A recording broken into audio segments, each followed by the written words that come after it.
Hello again, everybody, and welcome to another edition of the Jerry Foster SEMO Music and Arts Podcast.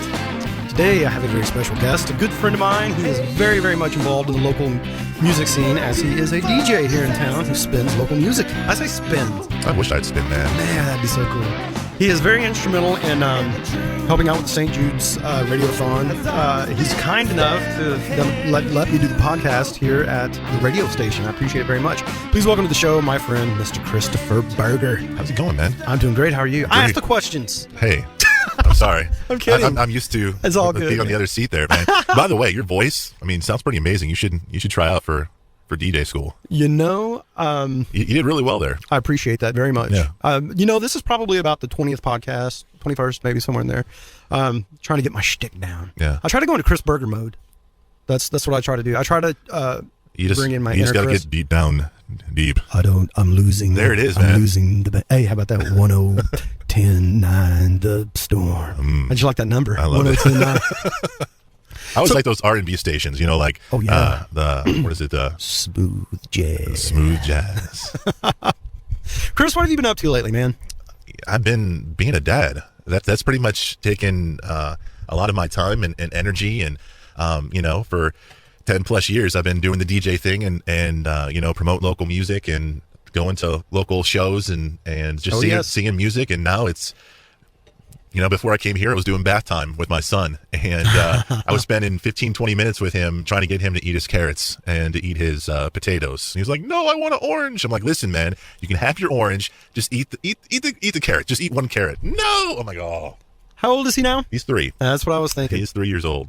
He's an adorable looking little guy. Believe me, I follow all the posts on Facebook. I'm sure you do. My wife posts them like crazy, like every 10 seconds. So it's hard not to, though. There's times where I've thought, man, maybe I'm going overboard with my love for my daughter. Yeah. And it's like, no, you can't love your children too much. I don't buy that. How old's your daughter? She's 17. 17 years old. 17. She's getting ready to be a senior, man. So what's that like, man? Well, I keep forgetting she's not 3 and needs me to help her.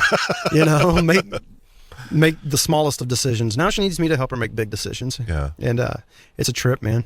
It's a trip. I love being a dad. My favorite title, as I'm sure it is, yours as well. I can tell. Very much so. Just a real quick sort of background on that. Mm-hmm. You guys adopted, correct? Yeah, we did. What was that process like? That was a very difficult process. When my wife and I got married, we wanted to have a kid biologically, and we tried, and just wasn't working out. There was one time where we were somewhat successful, but we lost the baby within the first month.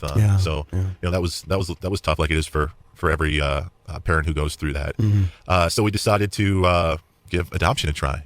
We have a lot of love, and we wanted to give love to a special little child.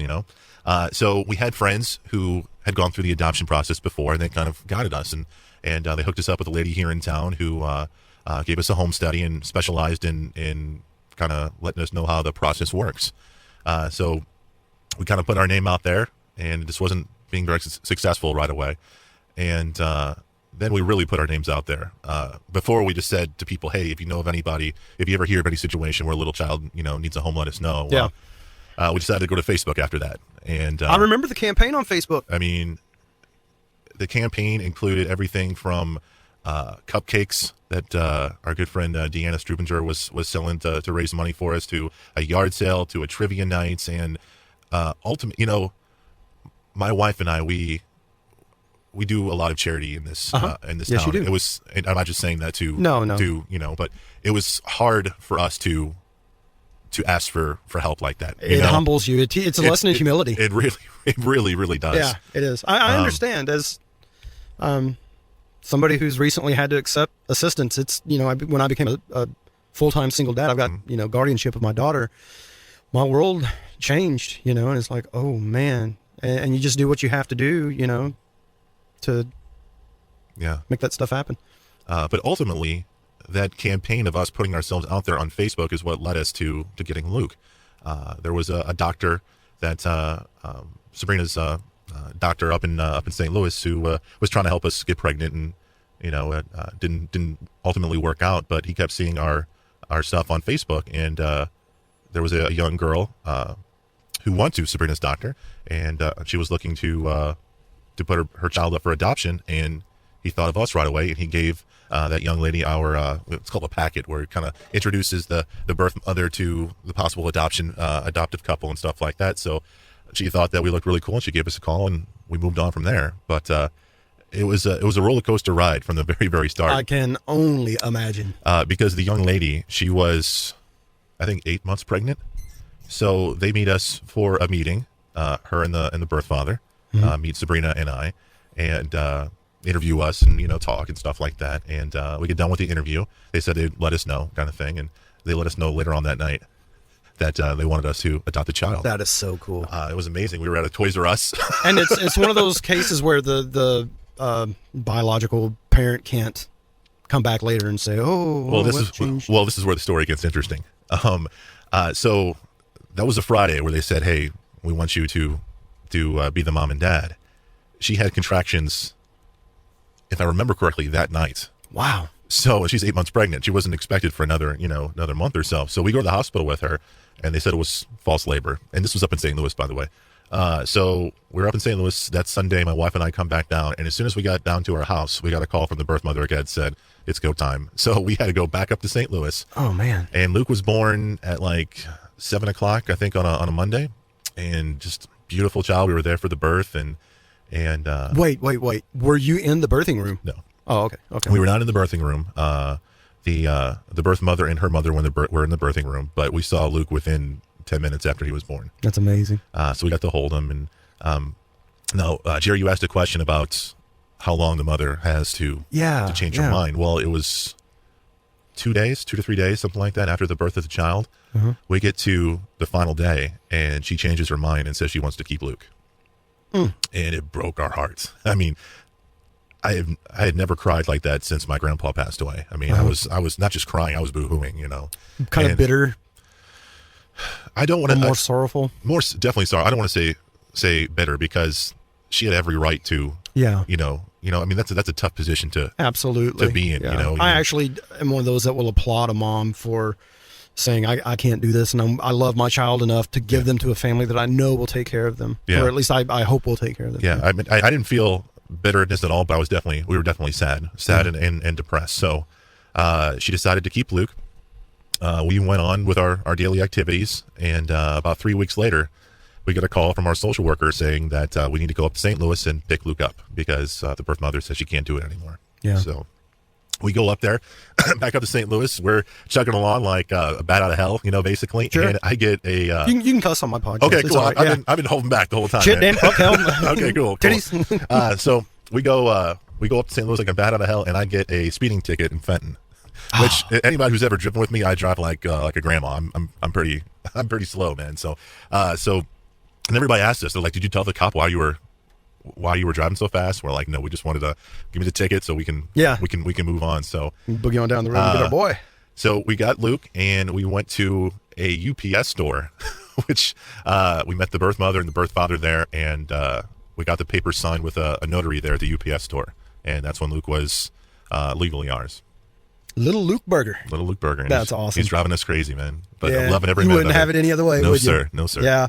Well, I'll just tell you, my daughter was born in 99, and technology and the internet was already out and all that, but man, there's so much more even now in 2016, 17 years later. And I know you're capturing everything. Keep it up, because I'm sure you've been told by a billion people.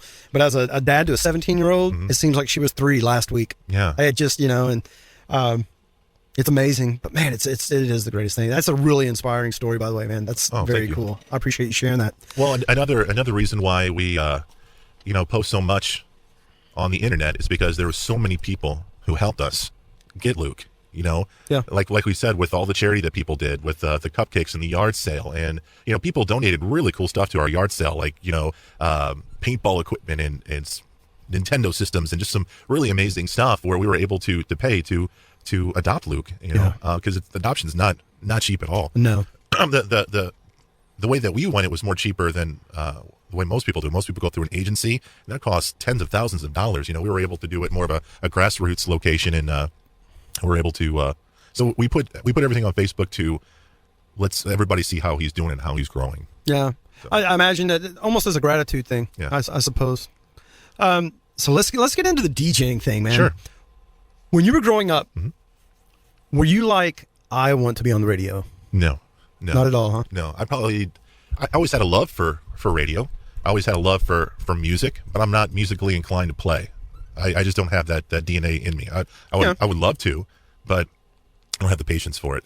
But I always loved music. I always loved listening to music. And, you know, for example, whenever we would go on family trips, my dad would always put in like the best of Stevie Nicks or the best of Chicago or the Doobie Brothers or something like that. So, you know, whenever I listen to those kind of bands, it always gives me memories of going on family trips and stuff like that. But I probably didn't get into the whole DJ thing until probably my senior year of high school, where I did we had like a class where you could be on TV and read the morning announcements and stuff like that. That was probably my first soiree into that kind of thing. And then my freshman year of junior college, I took some radio classes, and I got my first internship where I interned up at the Point up in St. Louis. And that was beyond fun. That's the point where I was like, this is what I want to do.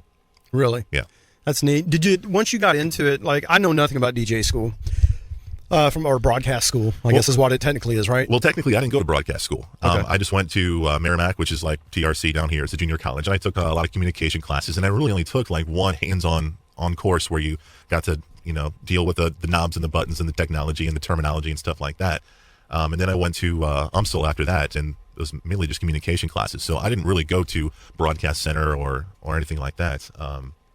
But I did have the experience of doing a couple of internships at radio stations up in St. Louis, which helped me give me the love for it, but also helped me to see what it's like up there. You know, what being in radio is like. That's cool. You know, as a musician, I'm always kind of going back to influences and the people that kind of got me wanting to play music. In the DJ world, obviously there's guys like Wolfman Jack. He's amazing. Was amazing. You know, he had his shtick, he had his thing. Back in the day, Murray the K. Who would be like some of the DJs that are influential in the DJ world, as far as people that like great radio? Because nowadays it's more like a radio personality versus the DJ. It seems like, I could be wrong. And those guys were personalities for sure. You know, Murray the K. You know, Wolfman Jack. Wolfman Jack. Yeah. So who would be like? Okay, let me rephrase this question. Is it common for a guy that takes your career path to sort of go home, get on YouTube, and listen to their hero DJs, like for me, listening to my heroes in music? Like, is that very common? I can only speak for my experiences, and I didn't have YouTube back in the day. So, yeah. But I did have heroes, people I enjoyed listening to. John Hewlett is probably the biggest one for me. John Hewlett is up at Casey, and he's celebrating his 40th anniversary up there, which is just amazing to be at one place, you know, for that long. He also does the not the play-by, he does the announcing at Busch Stadium. Whenever a Cardinal comes up to bat, he, you know, says Yadier Molina. You know, he does. That's so cool. I didn't know that. So John, and he went to my high school too, Bishop DeBerg up in St. Louis. So you know, a lot of cool connections with him. So he's definitely my favorite. Radio Rich is probably my favorite voice on the radio. He used to be on Casey. I think he's somewhere in the Ozarks right now, but usually when you hear a DJ, it's more of a personality. It's like, hey, everybody, blah, blah, blah, blah, blah. Yeah, you know, yeah. Radio Rich has the voice.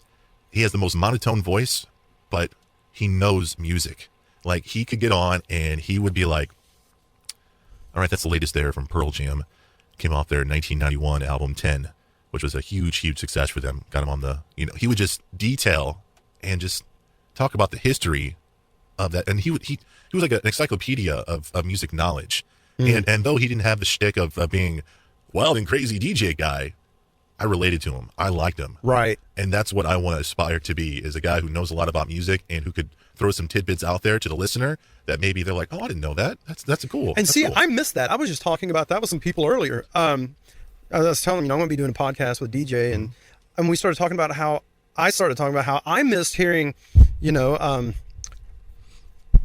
that was the latest release by so-and-so from the album, blah, blah, blah. You know, I missed the details. And now you get some of these radio stations, thank God not, you know, Z95, where it's just a piped in satellite, just one song after another, nobody introducing the song. And the downfall of that for me is I don't, you know, want to always have to grab my phone, find an app where I can put the speaker up to wherever the music's coming from and have it tell me. Just tell me, who is that? Because sometimes I might be in, I was in Big Lots of all places a while back, and I heard this song over the intercom. Have no idea who sung it. I've looked, I've searched, I've typed in lyrics that I thought might be it. Yeah. No idea. I will probably never hear the song again, and I have no idea who it was. And that's for me, it deters me from listening to any station that doesn't have that personal feel.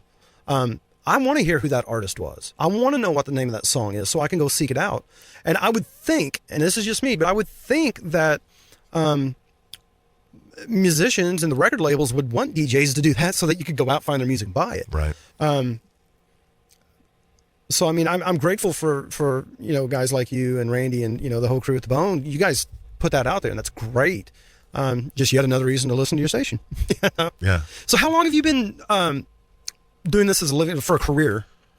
Since 2002, so 14 years. And where'd you get started? Here. No way, this has been it. This is my first job, yeah. At Really? radio, yeah. Okay, I'm going to just tell you, as a listener and somebody who's followed you since 2002, Sure. when I first heard you on the radio, I was like, man, this dude's got a good voice. I wonder where he's from. I'd assumed you'd already been doing that. I'm not saying that to stroke your ego. I'm not saying that to, you know, you just sounded professional to me from the get-go. How many, this is a question I asked Randy, actually, but Yeah. I'm curious as to, you know, anything any DJ has to say about, you know, music that they have to play.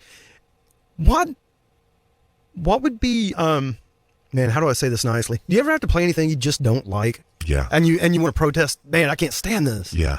Yeah, all the time, man, all the time. But, Yeah. you know, it's not about me. No, it's not. You know, No. even though we think it is. And, you know, there's times where you're like, man, I just want to throw my hands up in the air and be done with it. But, you know, what else would I do? I love it. You Yeah. know? I love yeah. it. But yeah, there's tons of stuff, you know. I mean, whether it's playing, you know, I'm trying to be careful of what I say because, Right, you know, right. I don't Yeah, want to you upset don't- any listeners, but you know, there's new music out there that you're like, oh man, that's just terrible. Like I'm gonna go out on a limb and upset a lot of people, but the new Disturbed song, Sound of Silence, where they cover Simon and Garfunkel, I'm not a fan. it's horrible. It's horrible. It is. It's terrible. And so many people like it. Everybody loves it. They love it. I just can't stand it. You know? No, to me, the beauty of that song is that it's creepy and haunty without having to sound like that. You know what I'm saying? Yeah. It's like you've got these beautiful harmonizing voices telling this creepy, eerie story so beautifully, and it presents a dichotomy there, of beautiful singing about something. You know, isolation, loneliness, darkness. Yeah. Your darkness is now my friend. Yeah. But they're seeing it in these pretty voices, which makes it even more scary because now the guy is comfortable in his darkness. Whereas I hear them doing it, it's just like they sound like they're just another pissed off band. I personally am tired of the pissed off band thing. Yeah. That's just me. I'm 41. I'm not an angry young man anymore. Have there been any trends in music that you would like to see go? Yeah. I would like to see a lot. I'm a fan of music that's got big and loud guitars. I like not just guys strumming along really, really hard and fast. I like Jimmy Page kind of hooks with the guitar. Riffs. I love riffs. Yeah. I'm a riff guy. And I wish there was more of that in new rock today. There is, but not in what the record labels are pushing. Yeah. It's your 3 minutes and 30 seconds of, you know, and I'm just like, no, man, I guess garage bands are the best way to say it. Bands that kind of have a throwback feel to them. That's what I wish was more mainstream. Yeah. But, you know, if it was more mainstream, maybe I'd be tired of it by now. You know, Absolutely. it's a double-edged sword there. It is. It really is. I guess my biggest thing would just be a lack of melody. I love a good melody, and I just don't hear it in a lot of modern music. Yeah. Even these bands that are redoing these songs, to me, they ruin the melodies even. I heard Saliva there a few years ago doing Careless Whisper. Or not that's Saliva, Seether. Seether. Yeah. Doing Careless Whisper, Yeah. and it's just like, why? Yeah. Why? Or Five Fingered, you know. Doing Bad Company? Yeah, that was pretty. Yeah. Or the one that did House of the Rising Sun. Oh, don't get me on Five Finger Death Punch, man. Those are one of those bands I'm just like, oh. Is there a song that is your go-to song when you need to go to the bathroom? No, not really. I mean, you know, it's a lot different than it was back in the old days. I wish, you know, I think I was born 20 years too late. I would have loved to have been before the computers and stuff like that, because you were more hands-on in the DJ world. You were playing records or carts or even CDs for that matter. You know, you would just you're like, okay, this is my next one. I got to play here, get it all set up, all queued up. I'm going to talk about this. You know, Yeah. But now it's like, all right, I'm waiting to talk. You know, and it's just it's when you have more to do, there's more feeling and emotion, and you come off better on the air. You know, it's well, and there's probably more pressure, which would I would think the old way Yeah. versus having a screen telling you what's coming up next. Yeah. Maybe or maybe they were told what to play, but I guess they probably did have playlists. Yeah, I'm sure they did, and but still, I mean, you have to get everything ready and queued, and make sure you do it on time, and make sure the record, because you had to queue the record up. You couldn't just put it on something. You had to put it on something and cue the record back a little bit, so when it started, it would start at the correct time. And reel-to-reel machines. Don't get me wrong. I love our new technology. It makes producing commercials so easy, but back in the day with reel-to-reels, if you messed up, you had to splice the the reel to get it all lined up, and there was just more hands-on. Back then DJs were were personalities. They were rock stars almost. Sure, absolutely. Now you tell somebody like, hey, they made a whole television series on WKRP about radio station DJs, and you tell people that you're on the radio now, and they're like, oh, okay. It doesn't have the same feeling that it did 20, 30 years ago. Neither does being a musician. Mainly because there's programs now that play instruments that don't even exist. Yeah. Versus a kid that went out there and bought a set of drums or a guitar or a horn and learned to master it. There's I don't want to say a lack of respect, but it's just a nonchalant thing. Oh, I can do that on GarageBand. Yeah. It's like, okay, Do you think our kids are losing their creativity? No. You don't think so? No, I think that creativity is now, and again, it's one of those double-edged swords. I think now kids don't, truly creative people are always going to find a way to be creative, period. They're just have easier access to be creative. I saved up money for like a year and a half to buy my first electric guitar. Whereas a kid now can go out and save up for that, buy a computer that has virtual instruments on it, and they can, do. Is it the same kind of creativity? Not at all. Yeah. No, it's more like piecing a puzzle together versus trying to master an instrument and put the time and effort in. But as far as being creative at the same time, yeah, because they're still having to use their brain to learn chord structure and stuff like that. Maybe. I don't know. That's a good question. But I mean, honestly, I just wish, because I guess I'm just referring to the local music scene, because I feel that that there's a lot of talented kids out there. Oh yeah, but we're not hearing from them. I wish we were. Well, here's the other thing, Chris, is with new technology and media, through the internet, anybody can learn 3 chords on a guitar and post it, and you got to wade through all of that to find people that are really sincere. And one of the places you'll see that is like on YouTube. And this is not a diss against women. I love women. I respect women. But you get a girl with her boobs all pushed out, playing 2 notes on a guitar. She's going to get more views than a guy like you or I, who may have put talent and effort and work, had good video production. Doesn't matter. We don't have boobs. Yeah. So there's kind of that thing too. You just have to sort of wade through it, which is another thing I miss about sort of like the old days of accessing music. It seems like nowadays you have to have this secret code to open a door to go down the hallway where this vault of good music is now. Whereas before you had MTV, you had MTV. I mean, you had the radio stations, and again, they were telling you, they weren't just playing music without a personality, or there was an actual somebody explaining what's going on, somebody explaining what the hot new the next big thing is. Yeah, and back when MTV played videos. So let's go. I want to talk about interviews first. How is it being interviewed versus cool. doing the interview? When's the last time you've been interviewed? I think this is the first time. First time ever. Maybe in school? No. I think maybe I did one with Randy Mallet. He always had something going on. I think he had either like a website or something like that where he was interviewing a lot of the local guys from Cape and Poplar Bluff and stuff like that. And I think I did a web thing with him, but cool. I haven't done very many interviews at all. Actually, before I talk about interviews, I have one more question. I was going to think about this now. Anybody that's listened in, and so far, man, the podcast has been getting some good listens. I'm really happy about that.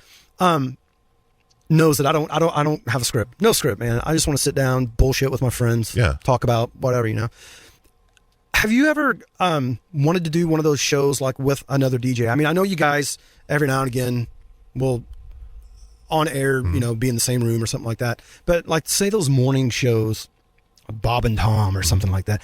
Have you ever fancied doing something like that? Not like a Bob and Tom or a morning show, but I do.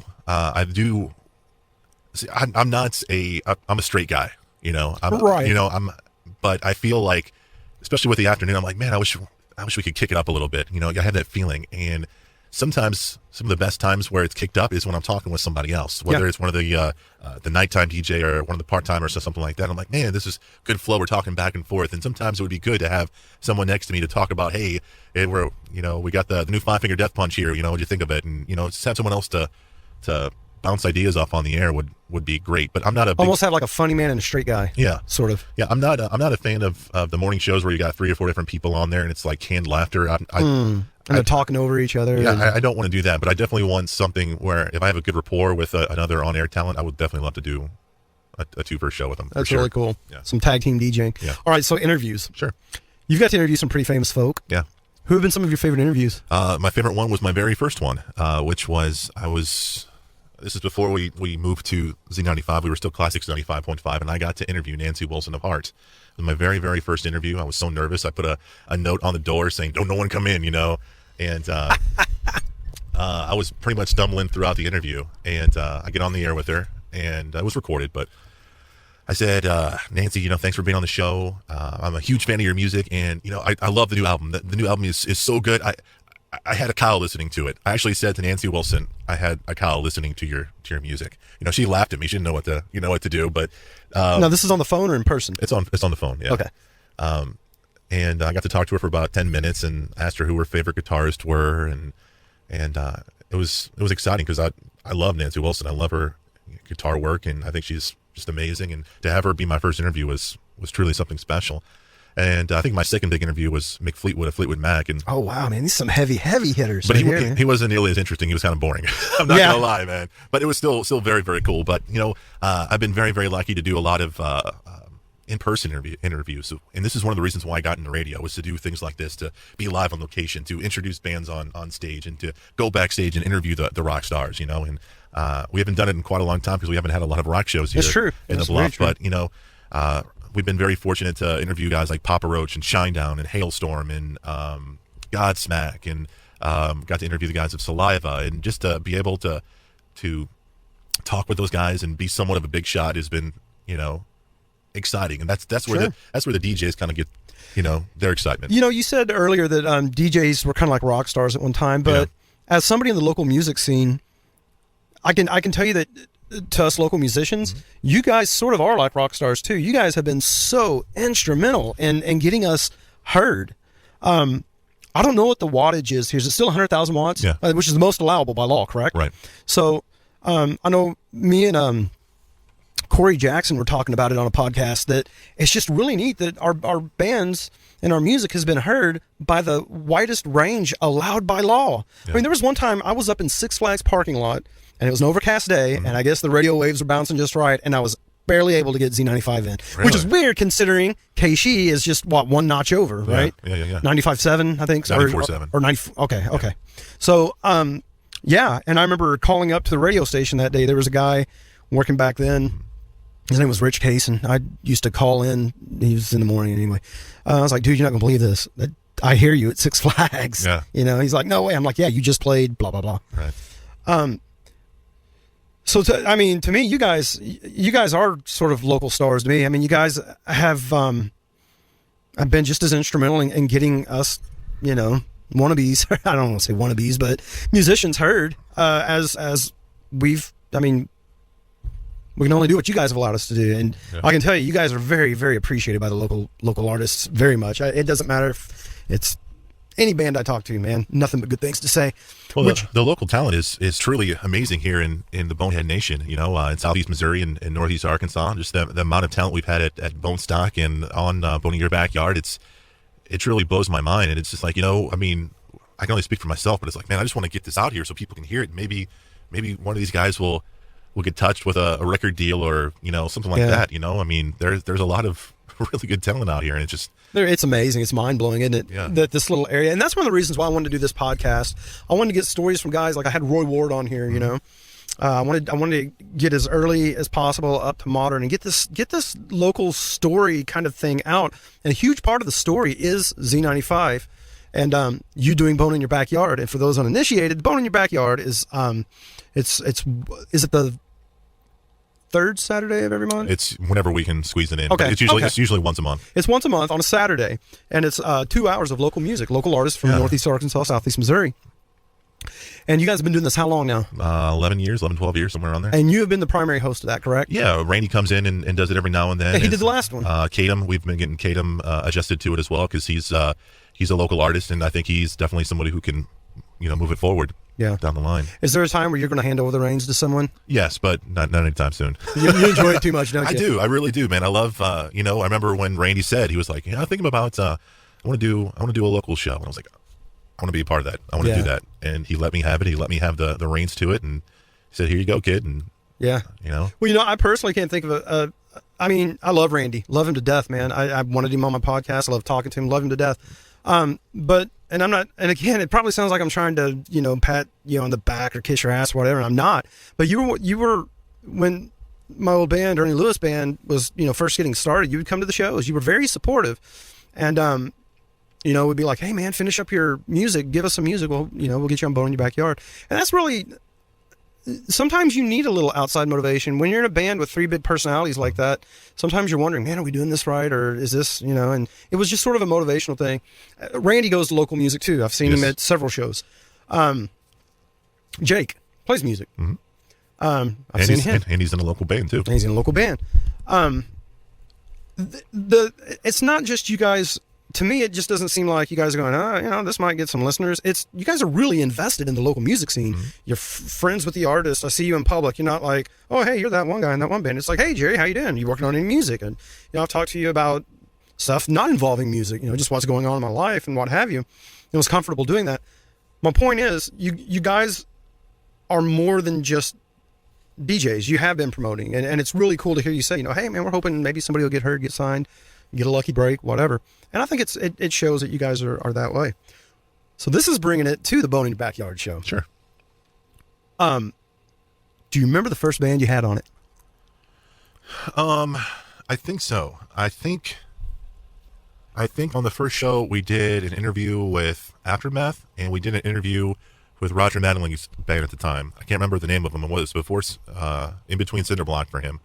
But there was two bands. Aftermath was one of them, and Roger's band was one of them. And no one did any acoustic stuff, but it was just straight up interviews. Yeah. And it was hard too, because we were just kind of thrown with the music, and we didn't know. I didn't know like Roger like I know Roger now. And it was just, it's a lot easier to have a conversation with somebody, and it was just it was that first show was pretty difficult, but it was exciting and fun.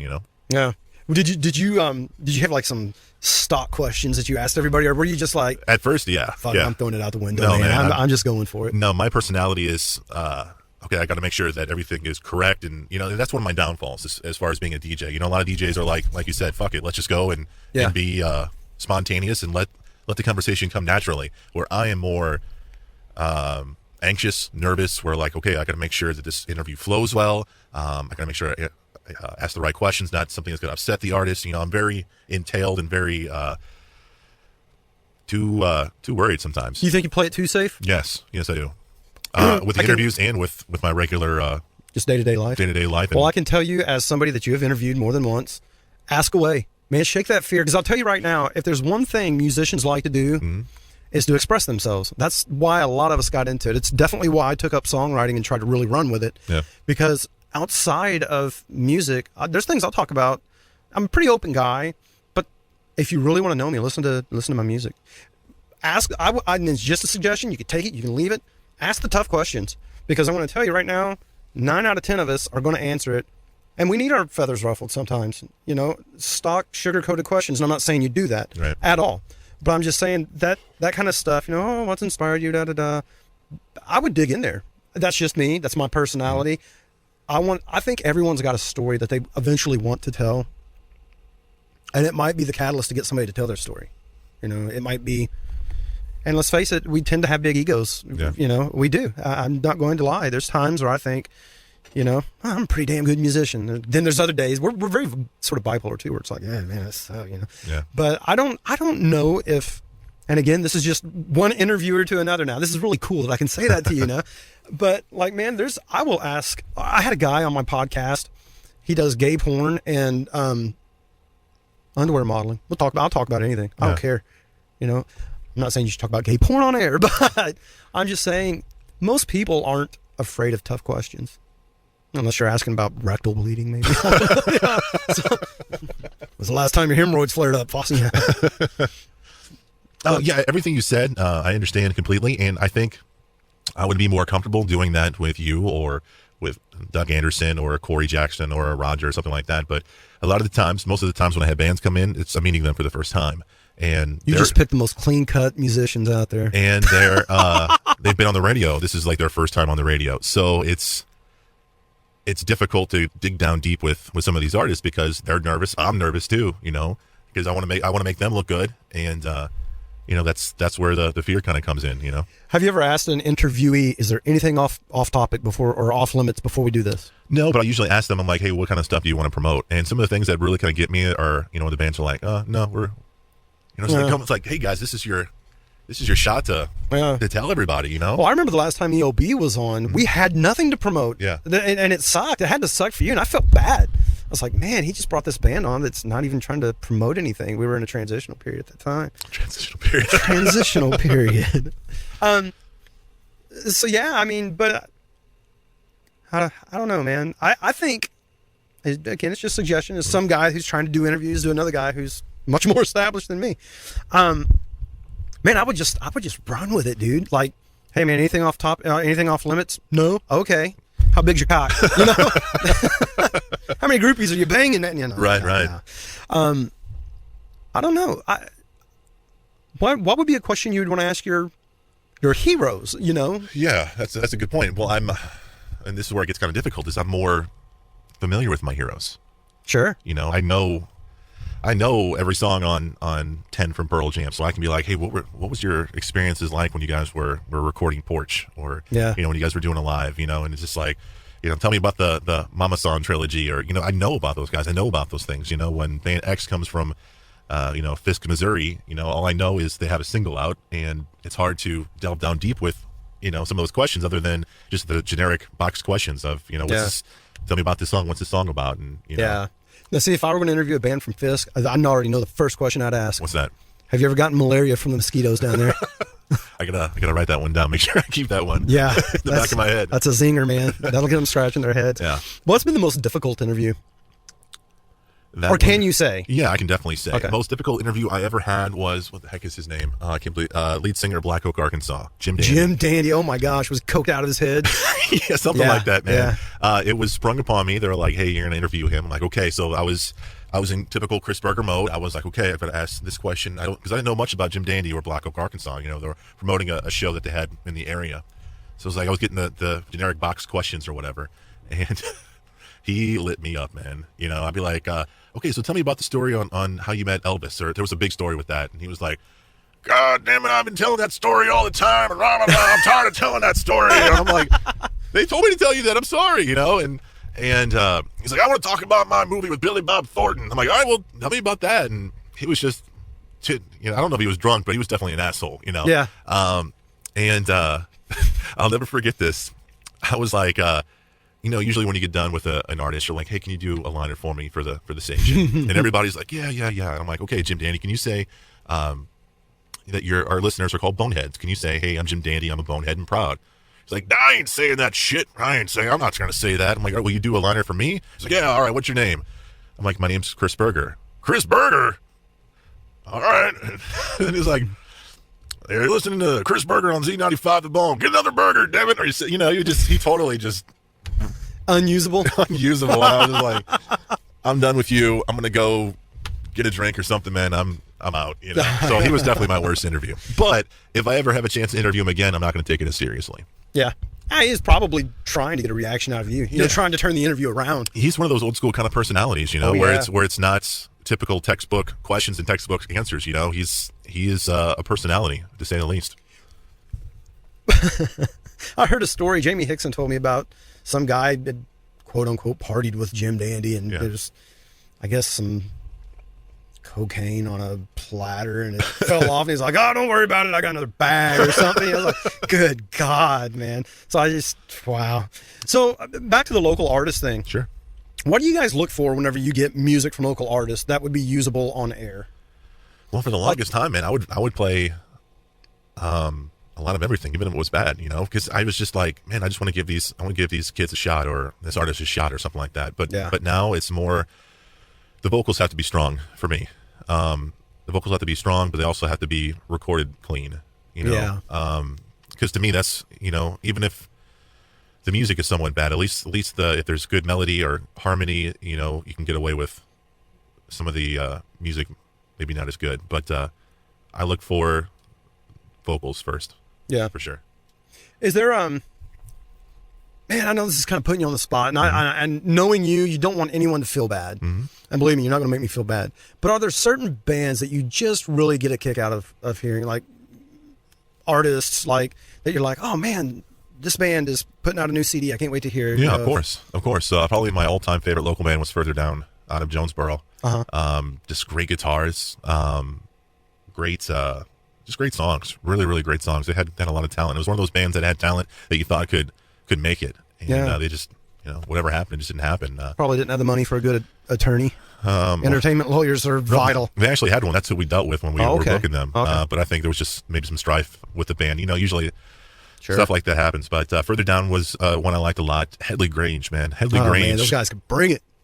They were probably the most talented band I've ever seen here in this area. I mean, just great vocals. When you talk about vocals, yeah, and when you can do Whipping Post from the Allman Brothers Band and do it spot on. Yeah, Lamar can sing, man. Oh my goodness, and they're great guys too. Very great guys. And you know what really got me was there was a lot of bands our listeners loved to watch, but Headley Grange I don't think got the attention that they deserved. They didn't play around here enough. Yeah, they were fairly local to that Cape area, Sykeston Cape, yeah, East Prairie, whatever, that sort of area. I don't think they just got enough. Because there were several times we'd have them do a radio station event, and other bands, were getting great crowds, and then when Headley got on, they kind of dispersed, and you're like, man, these guys are good. Stay. Yeah, no, I completely and totally agree. In fact, me and the guys in EOB, the first time we saw them was at the Bone Stock 9 postponement party. Oh yeah, thing where both of our bands played, and it was really cool. Ship. His last name's Ship. He was their guitarist. Derek Ship. Derek. Yeah, he's on Shaman's Harvest now. Yeah. Well, he and I had this sort of mutual respect for one another and guitars, and it was neat. And we'd kind of, talk, hang out, talk about music, guitars. He thought, me being a lefty, upside down and backwards, and that he thought that was neat. And I just thought his playing was tremendously great, and his tone. I loved his tone. But like we were playing, they're at the side of the stage, jumping up and down, hooting and hollering, and then we got to do that for them, when they played, and it just killed me that more people didn't see their talent, because I was a fan. Yeah, and they were neat guys. They were cool to talk to, and they were supportive of other music. We played Wopstock with them, and man, they all just sat down, and it was neat because they were like a team, dude. Like they get out of their van and they all walked together, sat down together, faced all the bands, and watched them. Yeah, and I just thought that was so cool. And it killed me that they didn't have a bigger following, because man, they were talented. They were good, and they were just approachable. Like I said, me and Derek, we could talk guitars, and we'd talk about local artists we liked. I remember playing at Bone Stock 9. Boz was with them at the time, Justin Boswell, Big Boz, and he was in the tent, and we get done, and I just started using this amp. And again, this isn't about me. This is just about their character. He was talking about my amp, and he liked the model of it and the tone and stuff. So you can sometimes get into these pecker measuring contests with other artists, and they're not willing to do that. And a lot are, but some aren't. Some kind of remain in their bubble, but those guys weren't. So to me, they had the attitude to go along with the talent, which I just thought was really cool. Yeah, and their first album was amazing. So good. Yeah. So good, man. Yeah, Headley Grange, Further Down. I liked Finding Jimmy Hoffa a lot because they had a grunge sound, and I liked their sound and their guitar parts. They were really, really good. I'm a fan of everybody, even the ones I don't like a lot. I still want to see them succeed in some, unless they're total assholes. I'm like, whatever. But they're good kids, and you're like, man, I want to go and watch you play and see you do good. Yeah. So. Do you miss Bone Stock? Yeah. I miss it. I miss it more than you can possibly imagine. I have dreams about it. Are you serious? I have dreams that it's still going on. Actually, I took Luke and the dog to Ray Clinton Park today, and it was flooded. I was like, well, I guess no Bone Stock this year. Yeah. I mean, it was the rivers up and stuff like that. But my dream was to be able to hand Bone Stock off to the next generation, and be able to go to Bone Stock as a participant, as someone to just see it, just watch it from a different perspective. Because our role is always a perspective of all right, are the trash cans clean? Or is this band on yet? Is running around, does gate 1 have enough money over here? Well, there's an issue over here, we gotta go take care of that. We were all running around like our chicken with the head cut off kind of feeling. I remember you'd be in those golf carts, or whatever those carts were. Yeah, I'd be like, Chris, I need a ride, man. Are you going? I want to ride with you, man. Yeah, because it was so difficult to get through the crowd. But yeah, I mean, it feels like, and I can't get into specifics, but it feels like they took away your kid, because Randy and I were there from the very, very start, from Bone Stock 1 to the last one to 10. And, it was our interaction with the listener. It was our party for our family, basically, our musicians, our listeners. And it was just a cool event. And I think it got bashed on too much. There was a stigma about it. There was, there was a, it's one of those, people kind of turned up their noses to it. And, it was much more than that. For sure. It really was. And I missed it dearly. And I hope someday we can bring it back. Yeah, I do too. So, is there anything that you would like to promote? I know that sounds crazy. I'm used to hearing you say that. What would you like to promote? I'd like to promote, and I'm not a promoter, but what? Trust me, I don't like it either. I really don't. I'm obviously a promoter, but I don't promote myself that much. But since I have the opportunity, I have a production company called Accord Productions. And we do music videos for local artists, and we try to keep it affordable. We're not the best. We're not, the Walker Brothers. They do some really, really good videos. They did one for Rebecca Northern, and they just got good equipment, good technology. We're not to that capability quite yet, but we've made some videos for Disgruntled Bastards and for Surface Damage, and some stuff I'm proud of. It's not 100% great, but we're getting there. And so, and I need you to spell awkward for them, because it's spelled differently. Yeah, it's Accord, AKWERD. So it's Accord. Accord Productions. Okay, I just always thought it was a clever way to spell awkward. Yes, it's an inside joke between Sabrina and I. Whenever we would say awkward, we would just go quird. Okay. Quird, so it's an inside joke between her and I. So we call it Accord Productions. Gotcha. So we do affordable local music video. So if you're interested, hit us up on Facebook. I will most definitely post a link for that too. Cool. Thank you. Whenever I make the YouTube video. And we made a movie. We made a movie called Wishmaker, which we financed, and we had the beautiful direction of Michael Hibbler with Dark Hamlet Productions, who did an awesome job directing and writing, and so it's a short film called Wishmaker that we're amazingly proud of. Hasn't that been up for some local awards? We won the Sykeston People's Choice Award for the Sykeston Movie Awards, and we got, I'm trying to remember correctly, we got basically a participation certificate from one up in Wisconsin, but right now Michael submitted it to at least 100 small film festivals here across the U.S., so hopefully we should hear something by the end of the year if we've gotten any awards or whatever. So excellent. We're coming up on the hour, man. We're at 58 minutes. I try to keep them to an hour, One thing I wanted to ask you, though, would you be willing to do another podcast so we can touch on your filmmaking and stuff too? Sure, of course. I appreciate that very much. Would love to. Can we also have Michael on too? Absolutely. Awesome. Dude, listen, you can have anybody you want on here. Okay. Me podcast is Sue podcast. I appreciate that, man. We'll talk about whatever you want to talk about too, man. Cool. On behalf of the other local artists around here, though, man, I really do want to say thank you very much for what you do for us and hosting the Bone in Your Backyard show. It's so cool. So cool. Even if it's just getting to be a little local rock star for a night, it's fun. It's fun to interview. It's cool to make acquaintances and friendships as well, and just to, have another friend on that list of people that you call friends. For sure. So, all right, well, that's going to wrap it up for this episode of the J. Foster SEMO Music and Arts Podcast. I would like to thank my friend Christopher Berger, one of the local radio talents for Z95 The Bone here in Poplar Bluff, Missouri. Host of Bone in Your Backyard with Accord Productions. So next time, sayonara.